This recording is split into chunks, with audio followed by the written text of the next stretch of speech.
akan berbagi cerita sedikit perjalanan saya bekerja menuju Saudi Arabia.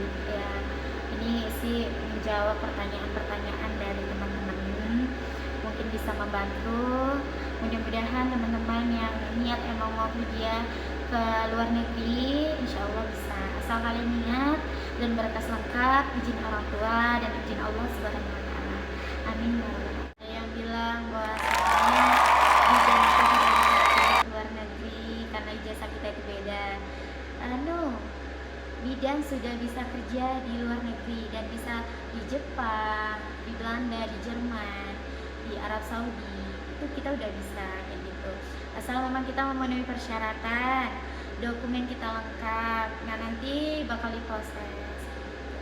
Jadi buat bidan-bidan Indonesia, kalian sudah go international. Syaratannya yang pertama itu pasti niat, yang kedua terus ijazah, transkrip nilai, STR, sertifikat apapun boleh, terus kartu keluarga, surat izin orang tua itu paling penting, dan paspor. Nah, prosedurnya gimana?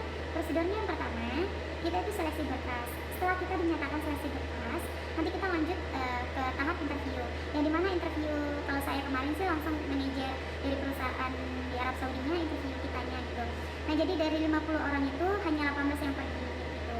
Nah, jadi sebenarnya waktu tahap interview di situ kita menjelaskan, kita ditanya pengalaman kerja segala macam, terus kita ditanya berkas kayak gitu kan. Nah, setelah kita dinyatakan dari tahap interview lulus, kita langsung tahap ke medical check up. Setelah kita nunggu beberapa minggu, kita dinyatakan sehat, langsung kita diarahkan ke namanya BP3 TKI. Yang dimana BP3 TKI kita nanti diinterview juga. Kamu kenapa mau bekerja ke sana? Pokoknya segala macam. Setelah kita tes interview di BP3 TKI, kita nanti diarahkan buat namanya PAP. PAP itu pembengkalan akhir pemberangkatan, yang dimana nanti kita dibekali apa sih Saudi Arabia itu. Nanti kita pokoknya dikasih tahu ina itu segala macam gitu kan. Setelah dari pembekalan akhir pemberangkatan, nanti kita langsung lanjut ke tiketing gitu. Sebenarnya teman-teman nggak seribet yang kalian pikirkan gitu sih. Sebenarnya kalau kalian lulus ke masalah berkas, interview, ya insya Allah bisa.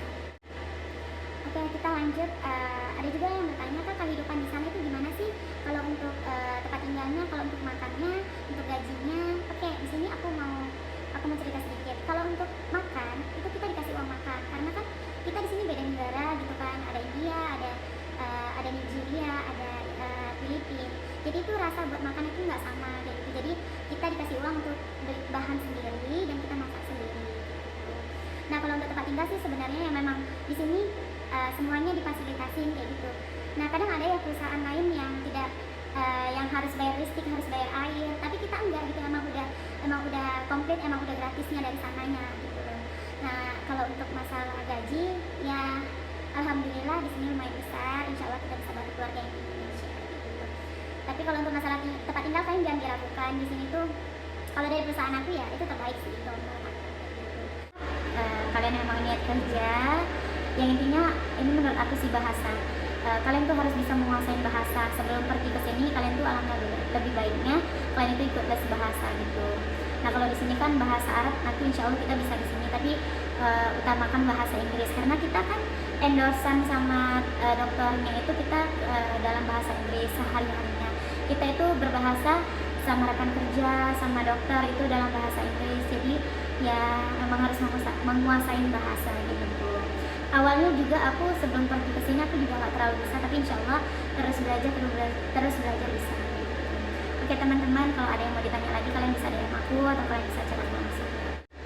Oke, buat teman-teman, adik-adik, aku mau rekomendasiin kampus terbaik di Sumatera Utara.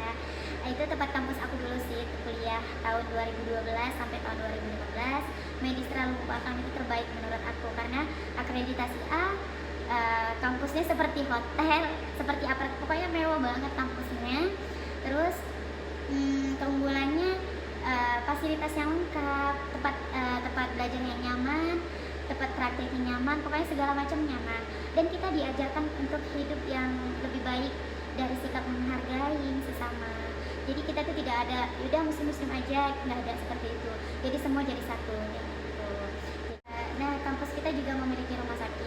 mana rumah sakit itu menjadi tempat untuk kita bisa praktek kayak gitu. Nah, kita prakteknya bukan hanya saja di rumah sakit kita, dan kita akan praktek di rumah sakit besar di Medan, yaitu Rumah Sakit Haji Adam Ali kayak gitu. Nah, jadi itu waktu aku tingkat 1 sih, waktu aku tingkat 1 udah mulai masuk praktek di Rumah Sakit Haji Adam Ali itu. Jadi buat teman-teman aku saranin buat daftar, atau ada saudaranya yang mau kuliah kesehatan bisa daftar di kampus Medistra Lubuk Pakam, kampus terbaik di Sumatera Utara. Oke teman-teman, itulah perjalanan aku, ceritaku bisa aku bekerja di Saudi Arabia. Semoga kalian juga bisa, kita semua pasti bisa, asal ada niat, berdoa, berusaha. Semoga kalian juga bisa seperti ini gitu. Nah, pesan aku sebagai tenaga kesehatan juga, tetap jaga kesehatan buat kita semua. Semoga pandemi COVID-19 segera berakhir dan kita pun bisa hidup dengan normal. Amin ya robbal alamin. Saling menjaga.